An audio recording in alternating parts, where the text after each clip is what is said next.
years he's got for that. There's also a poll out today, which I think a lot of you will find rather interesting. Hope you're sitting down for this one. Jeremy Corbyn is more popular than David Cameron at the moment. That's a sentence that I wasn't expecting to announce today. Also, after 6, Adam Johnson, the former Sunderland footballer, has been jailed for 6 years. But why do females who abuse 15-year-old boys often escape jail? Aren't there some double standards here?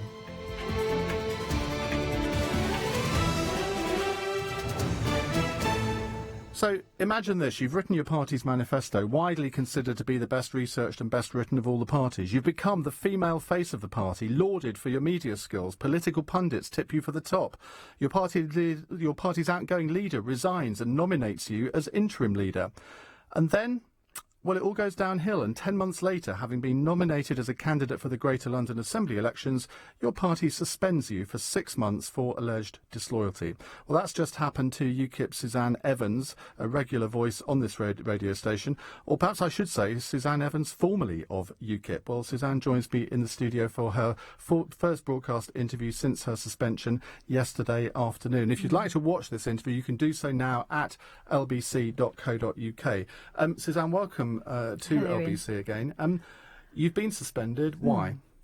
There were 3 allegations against me. The first was that I had brought UKIP into disrepute. This was said to have been done by the fact that I wrote a private email, and I stress it was a private email, to the party chairman addressing concerns together with 2 other candidates that one candidate might not actually be eligible to stand in the elections. But I can stress I don't really see how that could be bringing the party into disrepute. The second charge against me was that I had signed a petition, and this is absolutely true. I had signed a petition calling that for another of our candidates who it turned out had some really very nasty homophobic This is Alan views. Craig. Alan Craig, one of our GLA candidates. Nice man when you meet him, perfectly lovely to talk to. I was as shocked as anybody when I found out the views that he had. He talked about gay people as being like Nazis. He used the term Gestapo. He talked about the gay rights people behaving in a way that meant they were trying to crush society under the pink jackboot. Now, I think given that Hitler was known for his persecution of gay people, I find that completely reprehensible, as did several other people. But I wasn't the only one who signed that petition. Indeed, but wouldn't it have been better, again, to have done that privately rather than, as deputy chairman of the party, you signed a public petition? I think in hindsight, that would probably be the case. But I was being emailed and on Twitter taking quite a bit of a stick for not saying anything about it. And as I say, that petition was also signed by other candidates and very senior people in UKIP who have not been disciplined. And the third charge against me was really the most ridiculous of them all, really. And that was that I had, as an ordinary party member, wrongly called myself a UKIP spokesperson. This was in the couple of weeks having been sacked as both deputy chairman and welfare spokesman, when I was appearing on television as UKIP parliamentary spokesperson, which is a title that I do as part of my job working in the UKIP Parliamentary Resources Unit. It's in my job description to act as a spokesperson for the UKIP Parliamentary Party. So I didn't accept that any of those 3 allegations were valid in any way. We've always said in UKIP that we are a party that is different from the rest. We are a party that isn't the establishment. We don't do the same stitch-ups, the same backroom deals. We've been labelled as being homophobic, racist, as you know, and I've been at the forefront of trying to combat that image and standing up for the party very frequently. And I felt there was absolutely nothing wrong in publicly coming out and saying the views of Alan Craig, gay cures, Gestapo, so on and so forth, have no place in UKIP. You have probably become the second most recognised national face, apart from Nigel Farage, of UKIP. UKIP's always needed female faces to project its policies. Do you think you've overplayed your hand? Look, I mean, looking back, do you think you've overplayed your hand, that you've become this very well-known person? Did you feel that maybe, well, you were actually untouchable, and this is evidence that you weren't? Absolutely not. No, definitely not. I have always done my best. And again, with hindsight, I can look back and I can think, maybe I put a few noses out of joint. maybe there were a few people that felt that I was getting more media appearances than I should have been. Who are those people? I'm not going to name names. I'm absolutely not going to name names. But I think that is what I have heard from the press office, has said that there have been complaints when I appeared on radio and television that other people in the party thought that should have been me. I find it very hard to believe, because I've always been a person that recognises the value of teamwork. I've always had the motto that, one of us is never as good as all of us. And I think in UKIP we had a fantastic team. I hope somehow we can pull this together and still have a fantastic team, because we all have different strengths and skills to bring to the party. And up until, I would say, last May, you were always seen as a very close ally of Nigel Farage. Yes, he was always absolutely. Somebody who was very complimentary about you. That relationship has clearly broken down. Yes, and it's a great shame, because I adored working with Nigel. There's so much to admire about Nigel. His passion, his knowledge about the European Union is second to none, obviously, having been in the European Parliament for so long. And it was an absolute delight to work with him.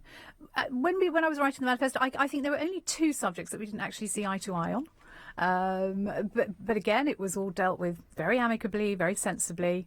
And there were no problems at all. It really was after the general election, after his resignation and unresignation, that things started to break down, to my deep regret. And that was partly because one or two things that you said on the media which incurred his displeasure. One or two of them maybe weren't quite as had been reported to him. Yes, that's absolutely right. However, what was the point at which you thought, well, this relationship is irretrievable now? I think it was when... to my absolute surprise and astonishment, I think the party donor, Aaron Banks, called for me to be sacked shortly after the general election. And I had absolutely I couldn't understand where this came from. It just seemed to come completely out of the blue. I didn't think I'd done anything wrong at all. And to my then surprise, Nigel didn't back me. So I think that was the first time when I thought there's something seriously wrong here. Was that money speaking? Obviously, he's donated a lot of money to the party. Aaron Banks' money. I wouldn't know about that. I wouldn't want to comment on that. He obviously felt for some reason I'd done some wrong. He's never explained it to me, what I'm alleged to have done wrong. I think there were other people who were trying to make out that there was a sort of coup attempt between Douglas Carswell and Patrick O'Flynn. This is well documented. I can say categorically there was no coup. I'm absolutely convinced that there was no coup. I certainly was part of no coup, and I don't believe Douglas or Patrick were either. But it's almost passed into UKIP mythology. In your, you went to the High Court yesterday to try and get the suspension overturned, and I've got your witness statement here. It's a public document. You say that Nigel Farage, you say regrettably, I believe that Nigel Farage is one of the people who want to force me out of the party. Fairly strong language. It is strong, but look at the evidence. What's happened to me since the general election. As you said in your very kind introduction, I wrote the manifesto. I sweated blood, sweat and tears over that manifesto and getting it finished in time. And then I was removed from my role afterwards. I was sacked when I went on television and repeated almost word for word what Nigel Farage himself had said the day before. And that was one of those instances when I was completely misquoted. A particularly mischievous journalist, I think, phoned Nigel Farage, I gather he was in France at the time, and repeated to him something that I had not said. Nigel, understandably, was very angry. Raheem Kassam, his former press spokesman. It was. He said that Nigel. I think what I was told is that Suzanne's been on television. She said you're very divisive and shouldn't lead the out campaign for the referendum. Well, if you watch that interview, you can see I absolutely said no such thing. But had I been in Nigel's shoes at that time, and that's what I'd heard, I would understandably have been quite furious too. What I actually said was what Nigel himself had said almost the day before. I've always been quite, as I said, do a lot of media, or had done a lot of media for UKIP, and you have to be a self-starter, and sometimes the way I would brief myself would be to listen to what Nigel Farage had said on a particular subject, so that I knew that I wouldn't be moving away from the party line if I repeated what he said. Do you think essentially Nigel Farage thinks you've got too big for your boots, and he sees you as a challenge to him, and has effectively sidelined you in the way that he's sidelined anyone else who was seen as a potential successor? Well, I have heard that there have been suggestions he's done this in the past. I mean, that's certainly what it feels like to me. I think particularly given given the timing of these particular allegations against me. As you know, or you might not know, why would you know, nominations for the Greater London Assembly close on the 31st of March. The allegation that the offences that I'm supposed to have committed took place nearer the beginning of the year. So they clearly can't have been considered to be that important at the time, or surely something would have been done about it then. It's the timing now. So the timing is now to remove you as a GLA candidate. Which has, of course, been successful. And also, because it's a 6-month suspension, if Nigel Farage quit after the referendum, which, I mean, who knows whether he would or not, you would not be able to stand for the party leadership because you're suspended. In theory, that is absolutely correct. Well, unless, in practice, of course, it's correct, isn't it? Well, if it happens, we don't know what will happen after the referendum. But if there was to be a leadership, if Nigel was to stand down or whatever, and a leadership election would be called, then that would certainly, given, I think, the fact that there is a 3-month process for leadership elections to take place, I think that's right. I would be out of the running. Do you feel that you've been treated differently because you're a woman? Do you feel bullied in any way? Not by Nigel. Some other people in the party, I think things have been said to me and about me that would not have been said were I a man. And let me be clear, that's not just men. There have been women in the party, I think, who have said things as well that they perhaps wouldn't have said. He's the leader. He sets the culture, doesn't he? I mean, he does have a dictatorial style, some have said. Some have said that, absolutely. We're all a product of our experience and our life history, and I suspect that perhaps in the past there might have been times when Nigel had to rule with a very firm fist in UKIP. Growing parties, are always difficult, and the wonderful thing about UKIP, but perhaps also a weakness as well, is that people are so passionate about the subject.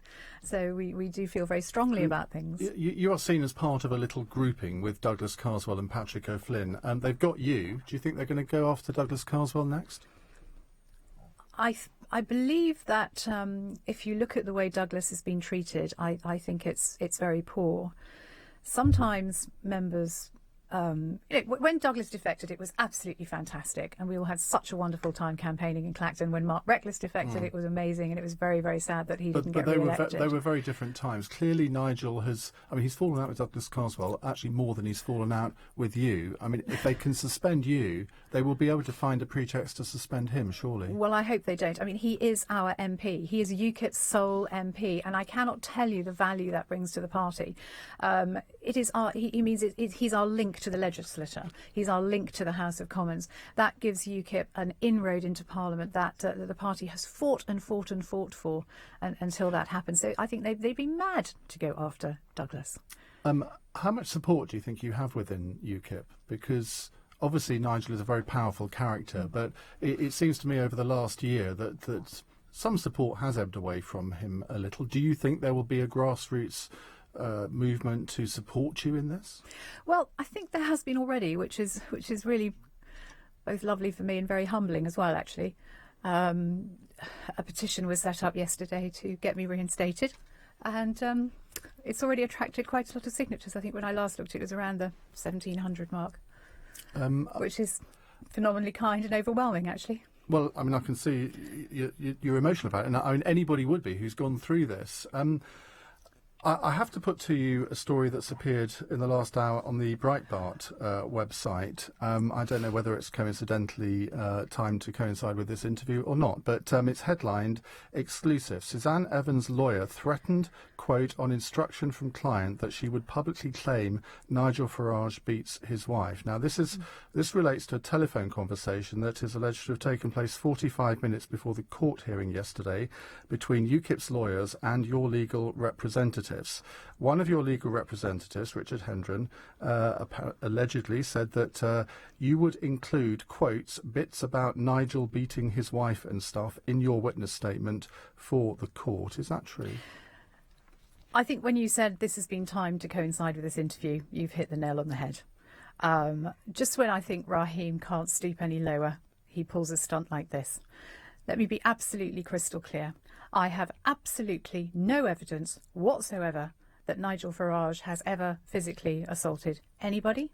He has certainly never been violent to me, and where this has come from, I really don't know, but I categorically can say that I I'm just absolutely astonished by it. As you say, I think it was deliberately timed to coincide with this interview. Well, the story continues that Mr. Hendren confirmed that he was speaking on behalf of and acting on behalf of his client. That's you. That story is absolute, complete and utter rubbish. So you absolutely categorically deny that? I absolutely categorically deny that. I have no evidence that Nigel Farage has been violent to anybody, least of all his wife. And if I did, I don't think that would be a matter for the media.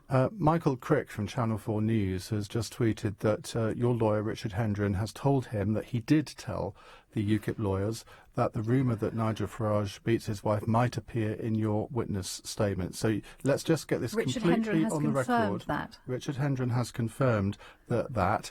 And a UKIP spokesman has also denied that Nigel Farage beats his wife. I mean, this is all a very ridiculous story. When did you last unedifying. stop beating your wife? I mean, what a stupid, So do you think that this is one of those turns of phrases that Richard Hendren might have used which has been misinterpreted? I think I can only think that's it. I mean, I just don't comprehend.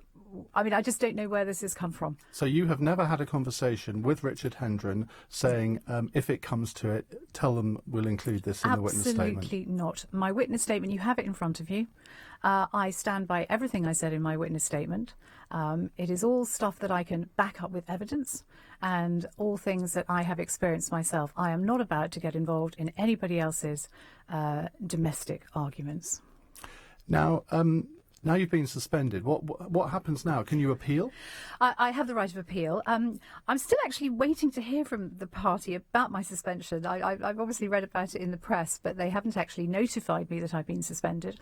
I assume that they will do that, and then I would imagine notify me of the appeal process and what I will have to do in order to go through that. But that won't take place before the nominations for the GLA election, so you are now not a candidate. I'm not a candidate, and however you won't fight as an independent? I don't think. No, I'm UKIP. You don't sound too sure. No, I'm absolutely sure. It was just a shock. Sorry, it was a shock that you asked me. I thought, no, it didn't even cross my mind. No, I'm UKIP through and through. I stand as UKIP or nothing. And unfortunately, as you say, the timing of this, I think, has been deliberately brought to ensure that I cannot stand in the GLA. You came to UKIP from the Conservatives. It must have crossed your mind over the last year.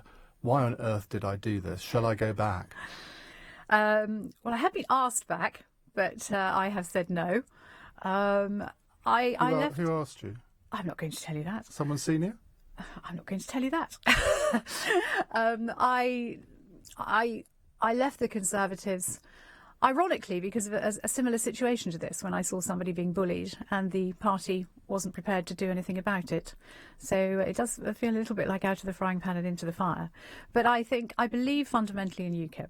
I think UKIP is the only party that can straddle that gulf sometimes between left and right, a party that's the only party that's fighting 100% to get us out of the European Union. It's the only party that has the guts to talk about the facts sometimes on immigration and the damage it's doing to this, or mass uncontrolled immigration is doing to this country.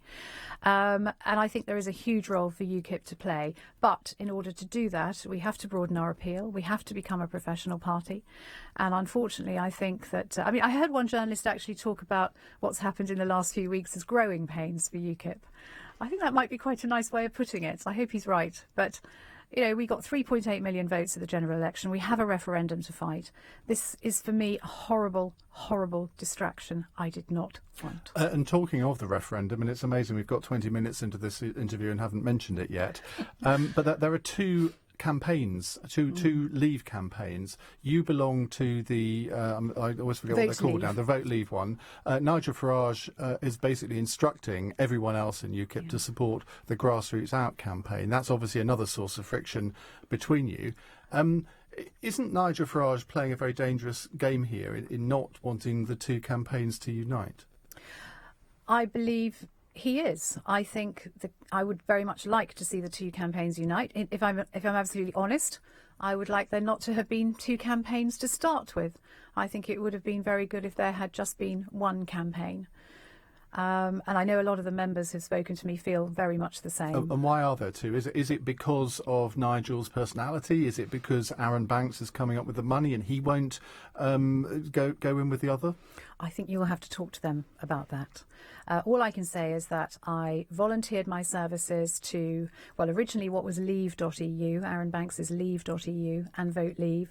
And I subsequently offered my services to Grassroots Out when leave.eu merged into Grassroots Out. The only organisation that actually took me up on the offer was Vote Leave, and that is fundamentally why I'm with Vote Leave. Has Nigel Farage lost control of his party, or is he in the process of losing control of it? Because this isn't the first incident of its nature. I mean, they tried their best to stop Neil Hamilton being selected as a candidate as well. It failed in that regard. We can look forward to a lot more of this, can't we? I hope not. I wouldn't want anybody to go through again what I've been through this week. And I hope I don't have to go through it again. This is the umpteenth time I've had to go through something like this. And frankly, I've had enough of it. And I'm pretty certain that our members are sick of it too. And you guys in the press might be loving it. But I can assure you we in UKIP are not if we've got any sense. Well, anyway. in a sense, it's UKIP, the party that keeps on giving at the moment, isn't it? Oh, you say that, but look at the Labour Party, actually, this week as well. We've had Jeremy Corbyn's list, haven't we? We're and there's all sorts UKIP. of strife in the Conservative Party. Direct question.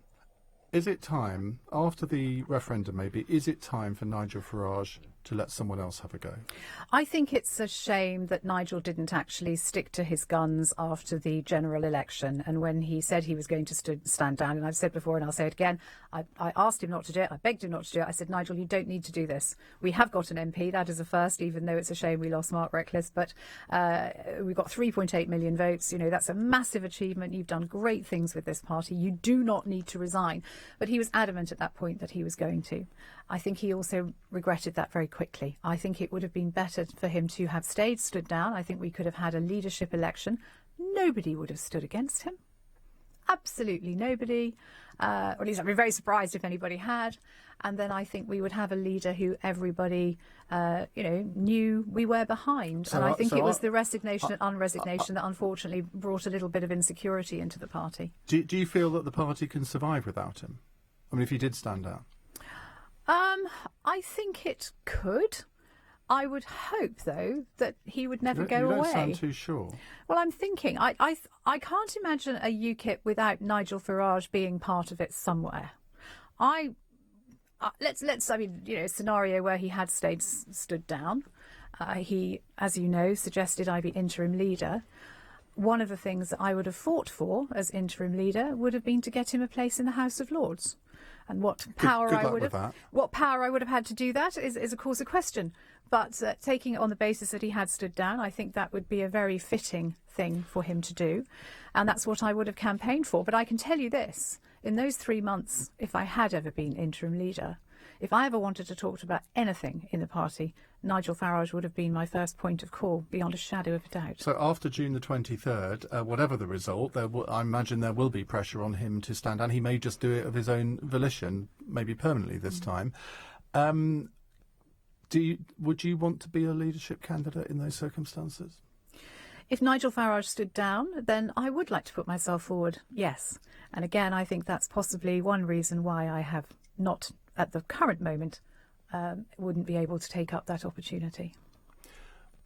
What kind of a strain has this, what kind of a toll has this taken on you personally over the last year? I've had better weeks, but I've had worse weeks as well. Well, it's not been just a week, is it? It's been the last year. It has been quite a lot. I'm a very optimistic person. It's not been easy. The most difficult thing, I suppose, is in a sense living your life in the public eye.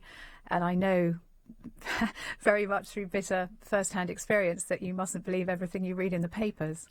It was quite funny. I was sat on the tube this morning and the guy in front of me and opposite me was reading the Metro and I could see my face reflected in the window. Weird, isn't it? And that was really rather spooky. And I thought, please don't look up.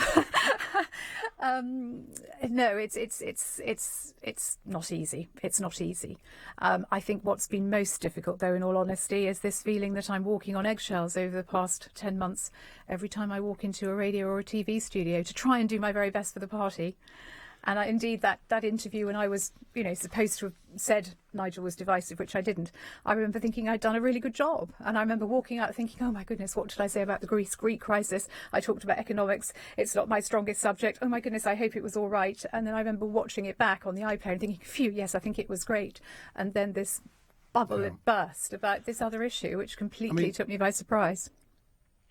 You seem quite emotional about this, and I completely understand that. And is it partly because, and I've read your entire witness statement, and you recount various incidents of really aggressive conversations that you've had to endure with various senior UKIP spokespeople. Viscount Dartmouth is one that, is it Viscount or Lord Dartmouth, comes to mind.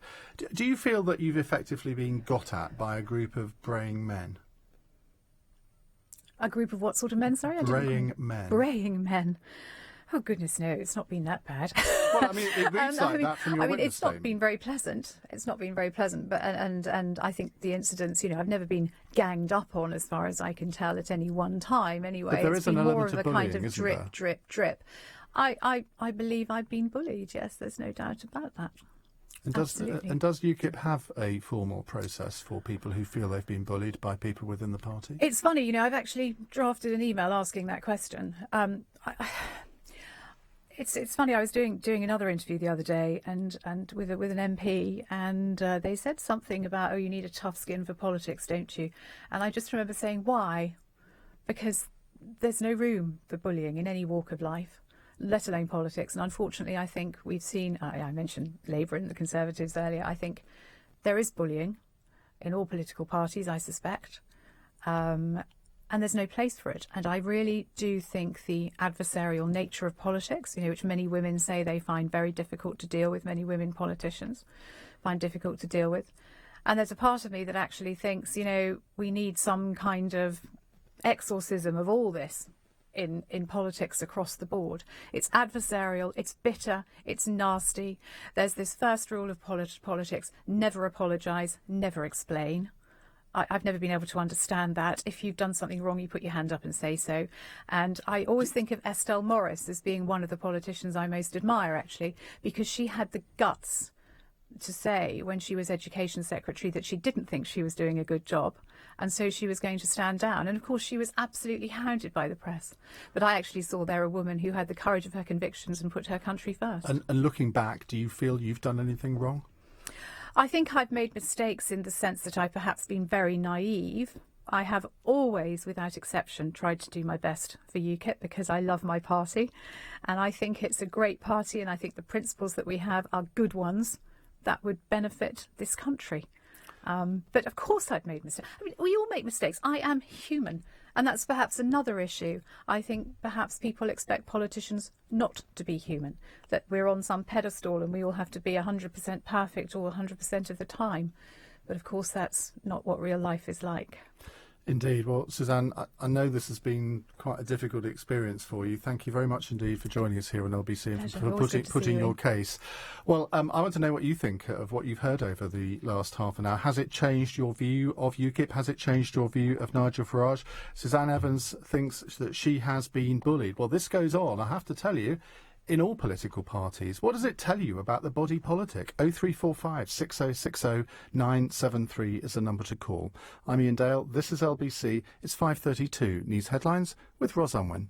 UKIP's former deputy chairman Suzanne Evans has told LBC she thinks she may have been suspended from the party partly